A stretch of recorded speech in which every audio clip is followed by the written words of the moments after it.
कहानी की शुरुआत में हमें माइक नाम के एक इंसान को दिखाया जाता है जो अपने मालिक ओर्थर को पेरिस की सड़कों पर घुमा रहा था। ड्राइविंग करते समय ये लोग ट्रैफिक में जाकर के फंस जाते हैं, लेकिन माइक ट्रैफिक में नहीं रुकता है। वो अपनी कार को काफी स्पीड से भगाने लगता है और इसी वजह से पेरिस की पुलिस इनके पीछे पड़ जाती है क्योंकि इन्होंने स्पीड लिमिट को तोड़ दिया था। अब माइक ओर्थर से 1000 रुपए की शर्त लगाते हुए कहता है कि वो इन पुलिस वालों को चकमा दे सकता है। ओर्थर इस शर्त को स्वीकार कर लेता है, लेकिन माइक पकड़ा जाता है। माइक अभी भी कह रहा था कि वो पुलिस वालों को चकमा दे सकता है, उसकी चालान नहीं कटेगी। अब इसके बाद पुलिस वाले माइक को कार से बाहर निकलने के लिए बोल रहे थे। अब जैसे ही पुलिस वाले उसे पकड़ते हैं तो वो कहता है कि उसके मालिक की तबीयत बहुत ज्यादा खराब है, वो इमरजेंसी में उन्हें हॉस्पिटल लेकर जा रहा है। अब पुलिस वाले जब डिग्गी में व्हील चेयर को देखते हैं तो उन्हें मालूम चल जाता है कि वो इंसान सच बोल रहा है और इधर ओर्थर भी बीमार होने की पूरी एक्टिंग कर रहा था। अब यह देख करके पुलिस वालों की ही हालत खराब हो जाती है क्योंकि अगर ओर्थर को कुछ हो गया तो उसके जिम्मेदार पुलिस वाले ही होंगे। लेकिन अब इसके बाद पुलिस वाले खुद इनकी गाड़ी को सही सलामत हॉस्पिटल तक पहुंचाते हैं और हॉस्पिटल पहुंच जाने के बाद पुलिस वहां से चली जाती है। अब उनके जाने के बाद ये लोग एक सिगरेट को जलाते हैं और उसे पीने लगते हैं और डॉक्टर के आने से पहले ही ये लोग यहाँ से चले जाते हैं। अब ये छोटा सा क्लिप दिखा करके हमें प्रेजेंट टाइम में कुछ लोगों को दिखाया जाता है जो इंटरव्यू देने के लिए आए थे।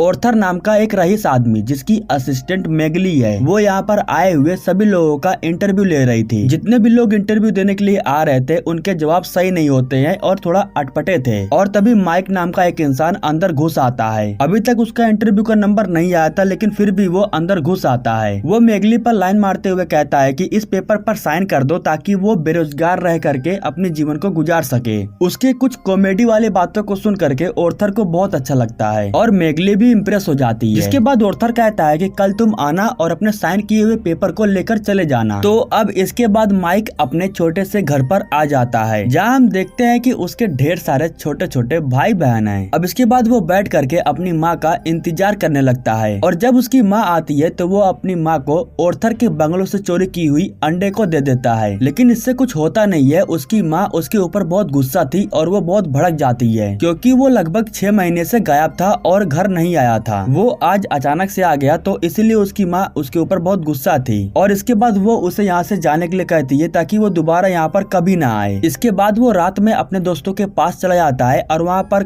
खा पी करके आराम करता है और अगले दिन सुबह हो जाने के बाद वो दोबारा से ओर्थर के बंगलों पर जाता है। यहाँ उसकी मुलाकात युवान से होती है जो यहाँ की केयर टेकर है। माइक को काम के लिए सेलेक्ट कर लिया गया था, इसलिए युवान उसे घर के चारों तरफ घुमा करके सभी सामान दिखाती है और इसके बाद वो उसे ओर्थर के पास लेकर आती है और बताती है कि उसे ओर्थर के साथ हर दिन क्या करना है। दरअसल ओर्थर का पूरा शरीर पैरालाइज हो गया था और उसी की देखभाल करने के लिए उसे रखा गया है। लेकिन बात तो तब बिगड़ जाती है जब उसे पता चलता है कि टॉयलेट करने के बाद उसे टॉयलेट भी साफ करनी होगी। पहले तो माइक बहुत गुस्सा करता है, लेकिन बाद में उसे समझ में आ जाता है कि ये उसी का काम है, उसे करना पड़ेगा। इसके बाद वो अपने काम को करना शुरू कर देता है। रात में हम ओर्थर की बेटी एलिसा और उसके बॉयफ्रेंड सेबेस्टियन को देखते हैं जो किस करने के लिए छत पर जाते हैं, लेकिन वहाँ पर माइक बैठा हुआ था जो इन लोगों को ऐसा करते हुए देख लेता है, जो इन लोगों से कहता है कि तुम्हें इससे अच्छी जगह ढूंढ लेनी चाहिए। जिसके बाद ये लोग यहाँ से चले जाते हैं। खैर अब अगले दिन से माइक ओर्थर का अच्छे से ख्याल रखने लगता है। ओर्थर के लिए बहुत सारी चिट्ठियां आई थी जिन्हें माइक निकालता है और उसे पढ़ता है, लेकिन कुछ प्राइवेट चिट्ठियां थी जिन्हें वो माइक को पढ़ने से मना कर देता है। दूसरी तरफ हम युवान को देखते हैं। उसे माइक के बैग में कुछ औजार मिलता है जिस पर वो ज्यादा कुछ खास रिएक्ट नहीं करती है।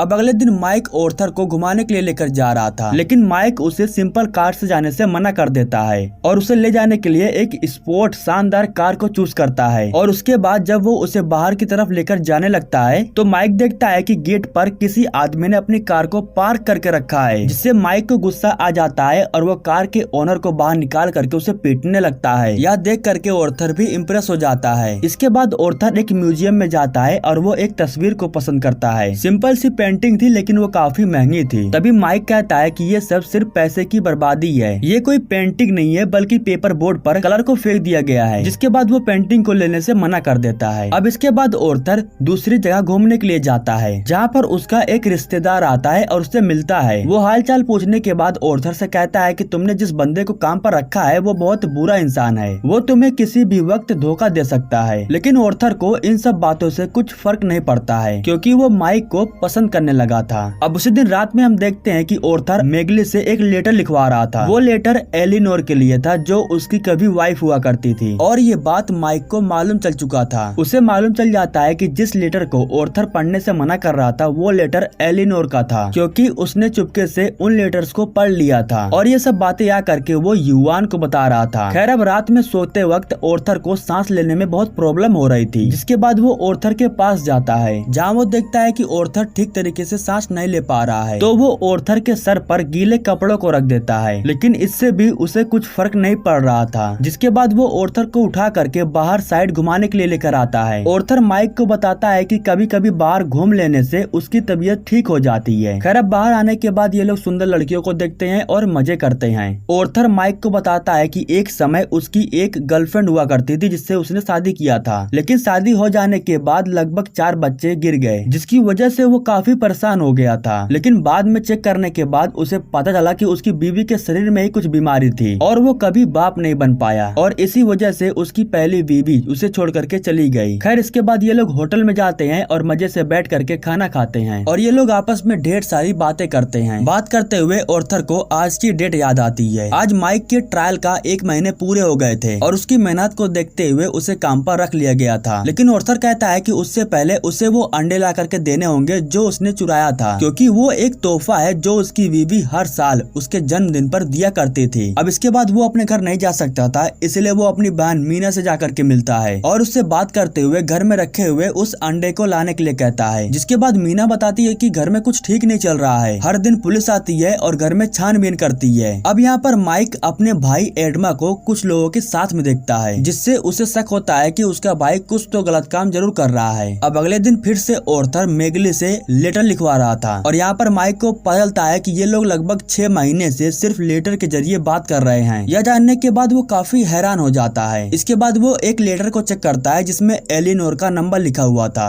अब नंबर को देखने के बाद वो उस नंबर पर कॉल कर देता है। कॉल रिसीव होने के बाद वो ऑर्थर को बात करने के लिए देता है, लेकिन ऑर्थर शर्मा रहा था। लेकिन कुछ समय बाद वो बातें करना शुरू कर देता है और इनकी काफी लंबे समय तक बातें होती है। ये लोग एक पार्टी में जाते हैं, लेकिन पार्टी में वो सिर्फ एलिनोर से ही बातें कर रहा था। इसके बाद माइक ऑर्थर से कहता है कि तुम्हें लेटर के अंदर अपने तस्वीर को भी डाल करके दे देनी चाहिए। हालांकि ऑर्थर इसके लिए मना करता है, लेकिन माइक इसके बावजूद भी वो लेटर के अंदर फोटो को रख देता है और इसके बाद माइक पेंटिंग करने के लिए चला जाता है। और तभी यहीं पर एलिसा आती है, जो उसे पेंटिंग बनाता देख उसका मजाक उड़ाने लगती है, जिससे माइक को बहुत बुरा लगता है और वो जा करके इसकी शिकायत ऑर्थर से करता है। वो ऑर्थर से कहता है कि उसे बात करने की तमीज नहीं है, और माइक की इन बातों पर युवान भी सहमत थी। वो भी कहती है कि बड़ों से कैसे बात करना है उसे बिल्कुल भी नहीं आता है। अगले दिन ऑर्थर माइक के लिए एक सूट बनवा देता है ताकि वो उसी सूट को पहन करके काम करे, और इसके बाद वो उसे घुमाने के लिए बर्फ वाली जगह पर भी लेकर जाता है। घर आने के बाद ऑर्थर जा करके एलिसा से मिलता है और उसे बहुत डांटता है। इसी बीच माइक ने एक पेंटिंग को भी बना करके तैयार कर दिया था, और जब सभी लोग उस पेंटिंग को देखते हैं तो सभी लोग अपनी अपनी अलग अलग राय देते हैं। तभी माइक मेगली को किस करने के लिए जा रहा था, लेकिन वो उसे थप्पड़ मार करके यहाँ से चली जाती है। खैर इसके बाद ये लोग बाहर आ जाते हैं और काफी ज्यादा एंजॉय करते हैं। ये लोग लड़कियों को भी हायर करते हैं और उसके मजे लेते हैं। काफी दिन बीत जाने के बाद जब दोबारा से ऑर्थर का जन्मदिन आता है तो सभी रिश्तेदार हर साल की तरह उसे देखने के लिए आए थे, लेकिन इन लोगों के चेहरे पर किसी भी प्रकार का कोई चमक नहीं था। एलिसा का कुछ पता नहीं था, तो माइक उसे ढूंढते हुए उसके कमरे में जाता है, जहाँ पर वो देखता है कि एलिसा काफी परेशान है और वो रो रही थी। वो ये भी देखता है कि उसने युवान के एक दवाई को भी खा लिया था। जिसके बाद एलिसा बताती है कि सेबेस्टियन ने उसका बहुत मजाक उड़ाया है और उसको बहुत भला बुरा बोल करके छोड़ दिया है। पिछले दिनों जो कुछ भी हुआ उसके लिए वो माइक से माफी मांगती है। जिसके बाद माइक कहता है कि मैं सेबेस्टियन से बात करूंगा और उसे समझा दूंगा। दूसरी तरफ हम ऑर्थर को देखते हैं, जो अपने एक रिश्तेदार को माइक के द्वारा बनाई हुई पेंटिंग को दिखाता है, और ऑर्थर उसे अपने रिश्तेदार को $11,000 में बेच भी देता है। दोबारा से जब सभी लोग पार्टी में आते हैं तो वही फिर से बेसुरा सा गाना बज रहा था। जिसके बाद माइक अपने आईपैड में एक गाना बजाता है और उस पर डांस करने लगता है, और इसी के साथ वो सभी लोगों को डांस करवाता है। और अब ऑर्थर भी इस पार्टी को काफी अच्छे से एंजॉय कर रहा था। जब ऑर्थर अपनी तस्वीर को भेजता है तो एलिनोर भी अपनी तस्वीर को लेटर के जरिए भेज देती है, जिसे माइक देखता है और कहता है कि सच में वो काफी ज्यादा खूबसूरत है। इसी के साथ लेटर में लिखा हुआ था कि वो पेरिस आने वाली है किसी काम के सिलसिले से, और वो आ करके ऑर्थर से भी मिलना चाहती है। अब अगले दिन ऑर्थर एलिनोर के साथ डेट पर जाने वाला था, इसीलिए वो हर प्रकार के कपड़े को चेक करता है, और एक अच्छे से कपड़े को पहनने के बाद युवान उसे रेस्टोरेंट में लेकर जाती है। तो आज के दिन माइक को छुट्टी छुट्टी मिल जाती है, जिसके बाद वो सेबेस्टियन के पास जाता है और उसे धमकी देते हुए उसे समझाता है और वो कहता है कि वो जा करके एलिसा से सभी चीजों के लिए माफी मांगे। दूसरी तरफ हमें ऑर्थर को दिखाया जाता है जो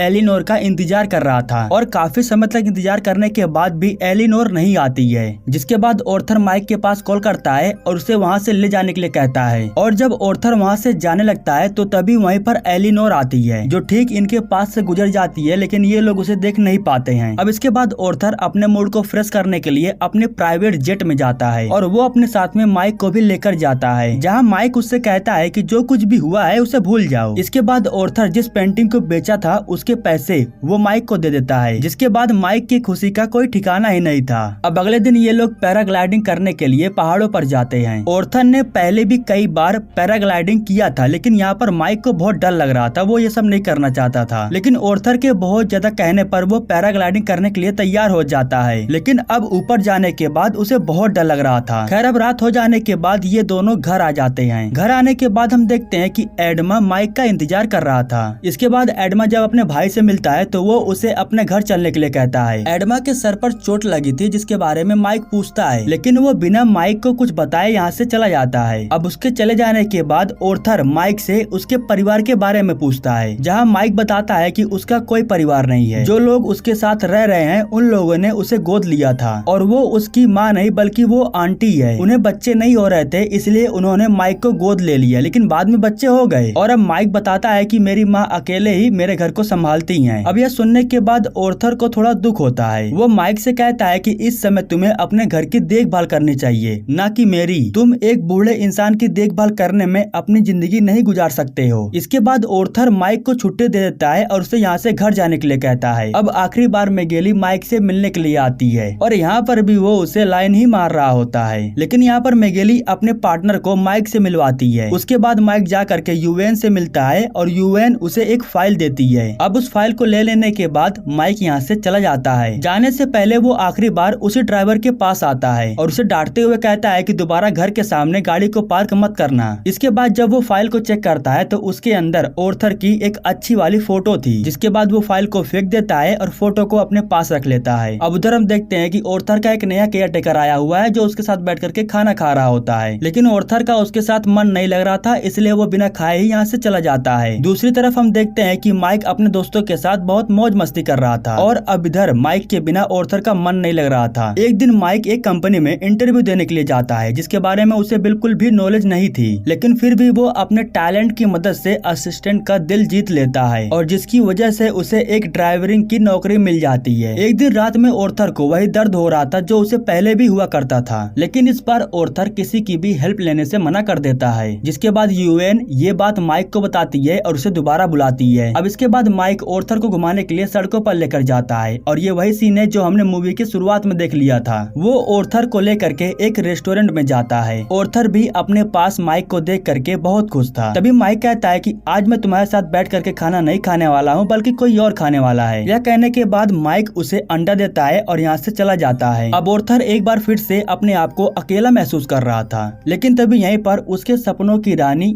एलिनोर आती है, जिसे देखने के बाद तो ऑर्थर के भी होश उड़े हुए थे। वो अपने करीब एलिनोर को देख करके बहुत खुश था और वो मन ही मन माइक को देख करके इसके लिए शुक्रिया अदा करता है। अब यहाँ से माइक चला जाता है क्योंकि अब ऑर्थर को उसकी जरूरत बिल्कुल भी नहीं थी, क्योंकि अब एलिनोर उसका देखभाल करने के लिए हमेशा उसके साथ रहने वाली है। और फाइनली इसी के साथ ये कहानी यहीं पर समाप्त हो जाती है। दोस्तों, हमारे YouTube चैनल को सब्सक्राइब करने के लिए आपको दिल से शुक्रिया।